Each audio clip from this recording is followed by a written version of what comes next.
Jai Shri Krishna, and today we will do the Srimad Bhagavad. And we have read partly about a sannyas ashram, in which it was said that a sannyasi should see the entire world as his own self. And for a sannyasi, there is no greater refuge or goal in life than God. So we are going to be continuing that, but before that we are doing the Srimad Bhagavad, which is discourses on the Srimad Bhagavad by Swami Tejomayanandji, and I am on page 422. We are reading about the dharma of the sannyasi, the sannyas ashram. So I continue to read. It is said a sannyasi should not want to live longer or die sooner. That means he should probably live in the moment. If the body remains, it is fine. If it does not, it is fine. He should be unaffected whether it stays or drops, for he should be beyond body identification. Obviously, if you are beyond body identification, then you don't care whether it remains or it drops. He should remain far away from false religious texts. A sannyasi should not think about starting any new trade, running for political office, or getting a job. He should not get involved in any kind of argumentation or debate. He should never take sides. He should never have large numbers of disciples or become attached to any of them. He should let them come to study and let them go thereafter. He should not initiate needless activities. He should simply remain in the constant remembrance of God.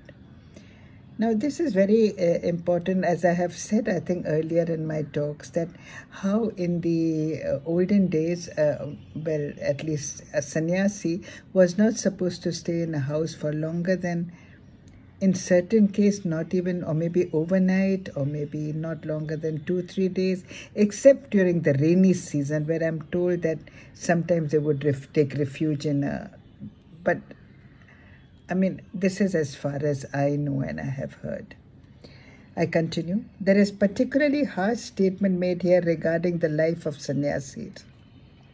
It is said that anyone who takes sannyas and then lives a life indulging in sense enjoyments is no better than a dog, because a dog throws up and then eats its own vomit. Oh dear.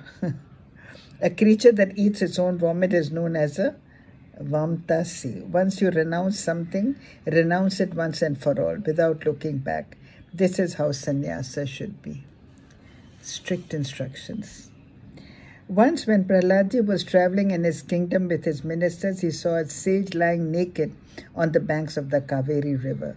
The sage was still, like a python that puts forth no effort to procure food. Realizing that he was a highly evolved spiritual being, Prahlad prostrated at the Avadhuta's feet and said to him, "Maharaj, you rest here so much at ease without any work or care in the world." This Avadhuta, who was none other than the Lord in the form of the great sage Dattatreyaji, replied, "Prahlad, you are very dear to me, and this is the only reason I am speaking to you. Otherwise, I have no need to speak to anyone.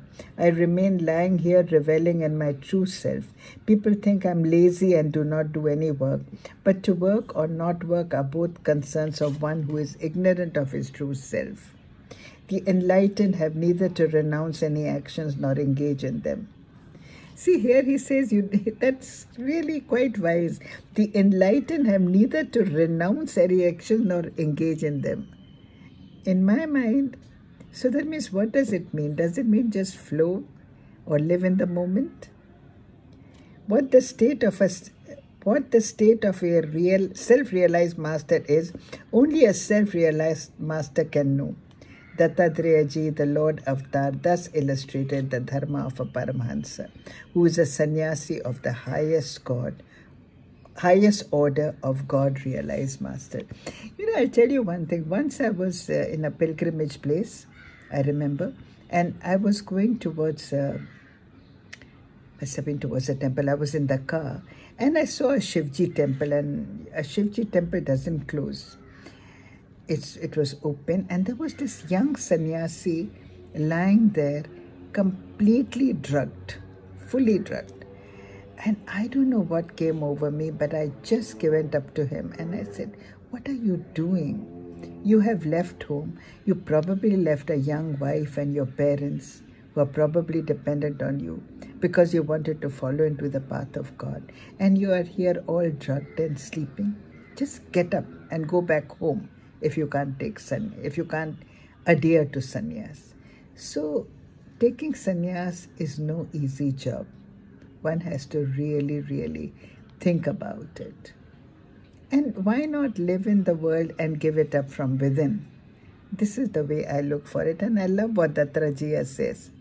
And he says that, again, I repeat, the enlightened have neither to renounce any actions nor engage in them. So when you engage in them, don't put your, in my mind, I would say what Krishna says, then just do your actions without necessarily do it to your best, and don't be too attached to the results thereof.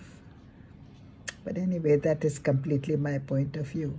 So until next time, you take care and God bless.